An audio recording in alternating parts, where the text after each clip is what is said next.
श्रीमंत होणं हा माझा हक्क आहे असा दावा करण्यासाठी पुरेसे हिम्मतवान आपण बनले पाहिजे. जेव्हा तुमच्या जीवनात पैशाचा ओघ कायम असतो तेव्हा तुम्ही आर्थिकदृष्ट्या स्वस्थ असता. पैशाला नेहमी सागराच्या भरतीच्या रूपात पहा आणि तो तुमच्याशी विपुलतेने येत राहतो. उधाणाची भरती ओहोटी निरंतर चालू असते. जरी ओहोटी लागलेली असली तरी तुम्ही पूर्ण खात्री असायला हवी, पुन्हा भरती हमखास येणार. जसं ऊन सावली दिवस रात्र हा खेळ आयुष्यात कायम चालू असतो. बऱ्याच लोकांजवळ कधीच पुरेसा पैसा नसतो आणि त्यांना महिन्याची 2 टोकं कशी बशी जुळवावी लागतात, कारण ते पैशाला धिक्कारतात. तुम्ही जिचा धिक्कार कराल ती गोष्ट नेहमीच पंख लावून तुमच्यापासून दूर उडून जाईल.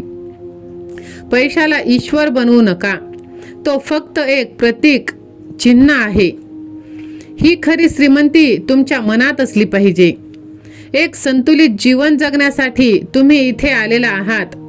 यामध्ये तुम्हाला आवश्यक तितका पैसा मिळवण्याचाही समावेश होतो. म्हणून मनाने श्रीमंत व्हा. धन आपोआप तुमच्या पायाशी लोळण घेईल. धन हे एकमेव तुमचं उद्दिष्ट नाही. संपत्ती, आनंद, शांती तुमच्या सुप्त गुणांची खरी अभिव्यक्ती आणि प्रेमाची अभिलाषा असते. सगळ्यांसाठी वैयक्तिकरित्या अलौकिक प्रेम आणि सद्भावना बाळगा. गरिबीत काहीही सद्गुण नसतो. दारिद्र्य म्हणजे मनाचा एक आजार आहे. स्वतःला या मानसिक संघर्षातून, आजारातून तात्काळ बरं करा. पृथ्वीवर तुम्ही झोपडीत राहण्यासाठी, चिंध्या पांघरण्यासाठी, उपाशी राहण्यासाठी जन्म घेतलेला नाही.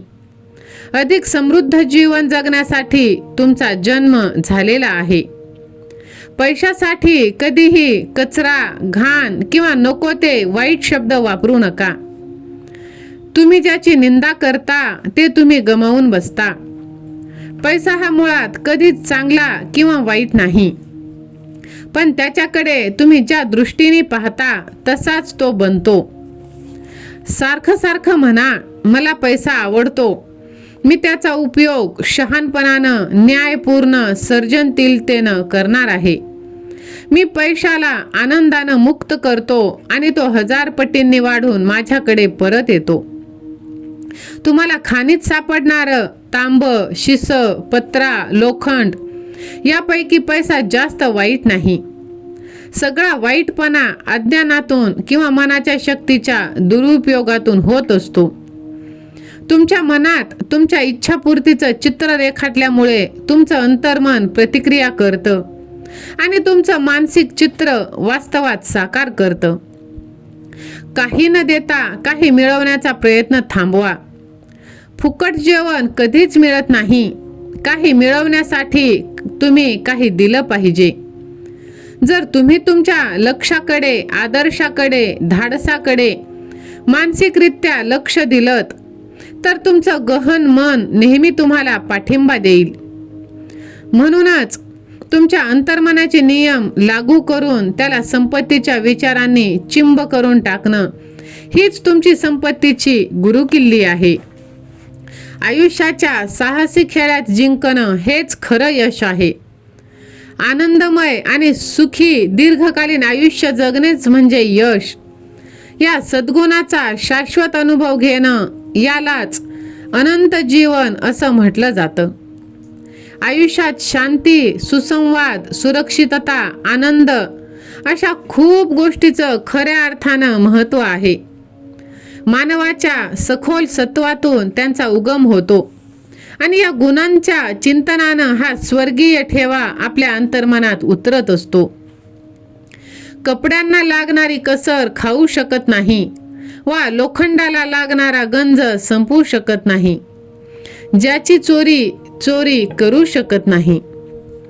यशाकडे नेणारा पहिलं अत्यंत महत्त्वाचं पाऊल म्हणजे तुम्हाला कोणत्या गोष्टी करणं आवडतं हे शोधणं, मग त्या गोष्टी करणं. जोपर्यंत तुम्ही तुमच्या कार्यावर प्रेम करत नाही तोपर्यंत तुम्ही यशस्वी झालात असं समजू नका. मग भलेही सगळं जग तुम्हाला यशस्वी मानत असलं तरीही कामावर प्रेम केल्यानं ते काम करण्याची तुम्हाला आतून तीव्र इच्छा होते. एखाद्या व्यक्तीला मानसोपचार तज्ज्ञ व्हायची तीव्र इच्छा असेल तर त्या व्यक्तीसाठी केवळ ती पदवी मिळवणं पुरेसं नाही, तर तिला त्या क्षेत्रात काम करण्याची इच्छा असेल, ती सगळ्या गोष्टी अभ्यास चांगल्या पद्धतीने करत असेल, मनोरुग्णांच्या दवाखान्यांना भेटी देत असेल आणि नंतर लगेच त्यांच्या त्या आधुनिक पद्धती जाणून घेण्यासाठी धडपडत असेल, कारण ती तिच्या रोग्यांना सर्वोच्च प्राधान्य देते. म्हणून मी हे पहिलंच पाऊल उचलू शकत नाही, कारण मला काय आवडेल हे मलाच माहीत नाही. मी असं कोणतं कार्यक्षेत्र निवडू की ज्यात काम करायला मला आवडेल. तुमची अशी दशा असेल तर तुम्ही भगवंताकडे हात जोडून एक प्रार्थना करा. माझ्या अंतर्मनाची असीम शक्ती मला माझ्या जीवनातील कार्य स्पष्ट करून दाखवत आहे. ही प्रार्थना ठामपणे, शांतपणे आणि अगदी प्रेमाने पुन्हा पुन्हा म्हणा. तुमच्या अंतर्मनासमोर ही प्रार्थना सतत श्रद्धा आणि विश्वासपूर्वक म्हणत राहिल्यास एक विशिष्ट दिशेने भावनांच्या रूपात तुम्हाला नक्कीच उत्तर मिळेल. जर तुमच्या समोर स्पष्टपणे आणि शांततेने एका शांत आंतरिक जाणीवेच्या रूपात येईल. यश प्राप्तीचं दुसरं पाऊल आहे तुम्ही निवडलेल्या शाखेतील कामात विशेष नैपुण्य प्राप्त करणं.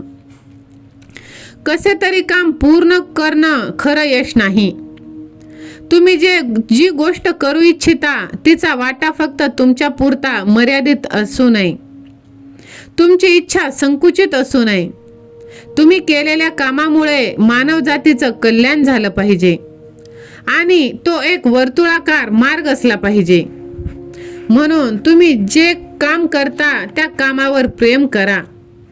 मनी वसे तसे वास्तवात दिसे असं असतं. म्हणून तुमच्या मनात तुम्ही पॉझिटिव्हिटी ठेवा, चांगले विचार ठेवा आणि त्यानुसार तुम्ही आयुष्य जगा.